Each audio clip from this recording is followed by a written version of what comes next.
dimanche 13 février, dimanche dernier, hein, pas celui-là mais l'autre, il y a eu 300 000 personnes selon la police et 1 million selon les organisateurs qui ont défilé contre le mariage gay. C'est un succès d'opinion ou une inquiétude pour l'évolution? Je donne la priorité à madame, puisque je respecte les dames. Et madame Cassin. Madame Cassin.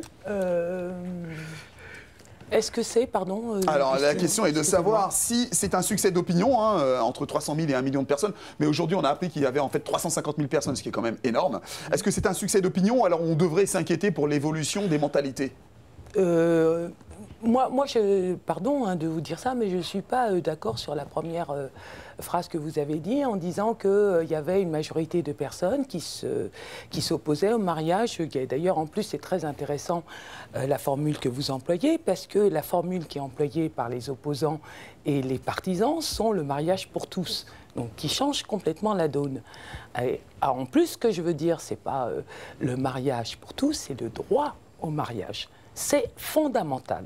Hein, la première chose. Non, mais c'est important, d'accord? Donc c'est une question aussi d'équité. Après, que chacun se positionne en fonction, je dirais, de ses convictions religieuses, personnelles, c'est la droit, c'est une, comment dire, on a cette possibilité de. Alors justement, monsieur Hippolyte.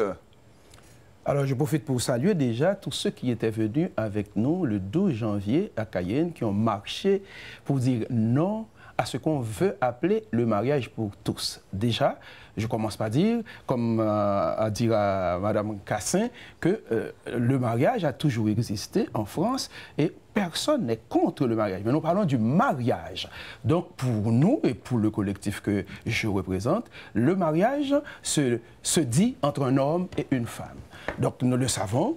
Alors, si pour vous le mariage c'est entre un homme et une femme et que vous dites que personne n'est contre le mariage, il n'y a pas de problème. Oui, j'appelle mariage. Personne n'est contre le mariage, ce que l'on appelle mariage. Maintenant, si on veut faire quelque chose, par exemple, comme le projet de loi pour l'appelant le mariage pour tous, je pense qu'on aurait dû trouver un autre mot. Si le créateur, l'auteur du mariage était présent, peut-être il aurait réclamé les droits d'auteur.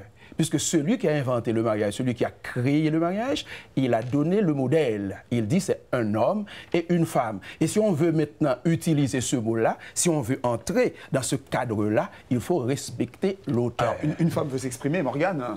Alors justement, en fait, moi, ce débat autour du mariage pour tous, il me rappelle il y a quelque temps le combat que les femmes ont mené pour avoir le droit de voter ou encore le droit d'avorter, et plus récemment le droit au Pacs. Ces droits qui nous semblent aujourd'hui normaux, à l'époque, ils ne faisaient pas l'unanimité. On avait même peur pour la famille.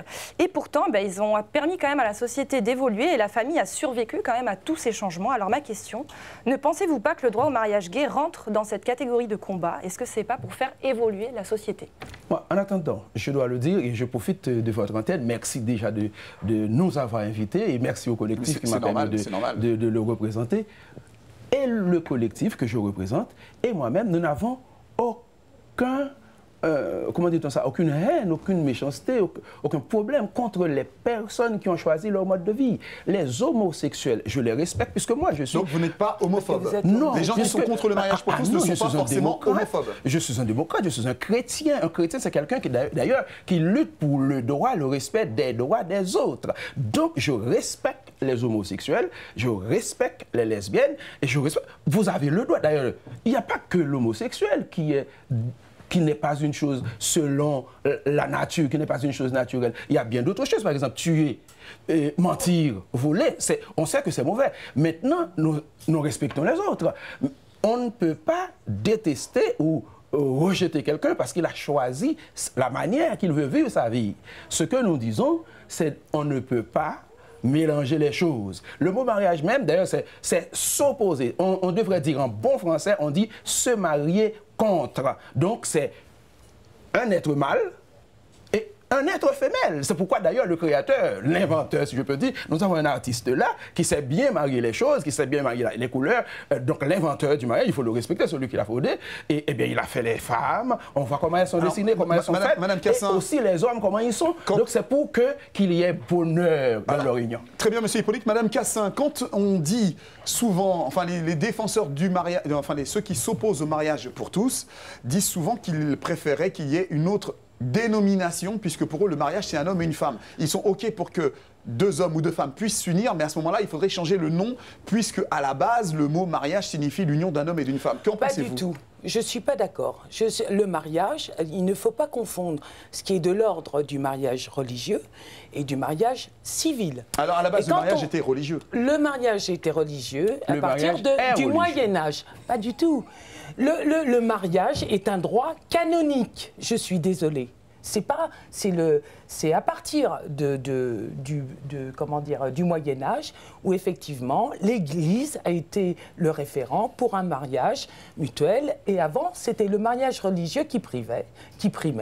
Et il a fallu le Code Napoléon pour que le mariage religieux s'estompe au niveau du mariage civil. Donc on est dans le civil. Et comme dans le civil, la législation française qui s'applique à tous, c'est du droit positif, n'est-ce pas? C'est-à-dire que les revendications, c'est l'égalité en termes d'équité et de principe, et pour tous. Eh bien, c'est pas parce que... Alors après, vous savez, c'est un débat, on a tout entendu. On a entendu le mariage pour tous. On entend des évêques qui disent, dès qu'on leur donne, si on va leur donner le mariage pour deux personnes de sexe opposé, ils vont nous demander bientôt le mariage pour 3, pour 4, pour 5. Le mariage pour tous, quand je lis, le mariage pour tous ne peut pas être possible, parce que un père ne peut pas épouser une fille, mais heureusement. Et en plus, dans le code, c'est bien marqué. Interdiction entre les frères, les sœurs, les oncles, les neveux, les tantes et tout. De quoi? De quel procès on nous fait? Quand on entend, mais ils vont adopter. Ah, ils vont adopter. Mais déjà, nous, les hétérosexuels, on n'a pas assez d'enfants adoptés. Alors, si les homosexuels s'y mettent, personne ne pourra. Mais qu'est-ce que c'est que ces histoires? Malheureusement, le débat... Qu'est-ce que c'est que ces histoires? Le temps est parti. Je comprends que ce débat enflamme. Je pense que, si vous me permettez, le temps est trop court. Mais en attendant, je voudrais dire, juste faire un petit peu d'histoire. Hein. Le mariage, nous partons de la création. Que l'on soit chrétien, que l'on soit croyant ou pas, là, depuis la création, on a même qu'à constater, observer la nature. Nous voyons bien qu'il faut un mâle et une femelle. Bon, maintenant, quand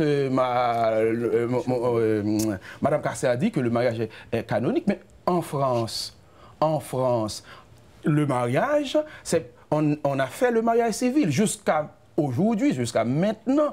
En France, c'est l'État qui marie. Mais l'État marie toujours 2 personnes du sexe opposé. Oui, et si l'État est entré dans le mariage, l'État est entré dans cette affaire pour mettre de l'ordre à cause des hommes qui étaient violents, qui maltraitaient des femmes. Excusez-moi, il faudrait vraiment un causé hebdo pour pouvoir continuer.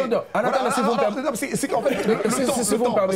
vous me permettez, moi je voudrais attirer l'attention des élus pour dire que nous ne devons pas mettre la confusion dans le vocabulaire de nos enfants, nous ne devons pas mettre la confusion dans l'esprit. La France a tant de besoins aujourd'hui, tant de problèmes au moment de cette crise. Nous avons besoin de mieux que cela, un vrai débat pour la famille. Non, mais attends, voilà,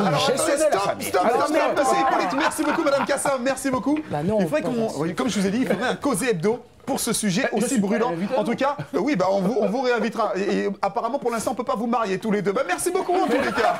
Non, merci.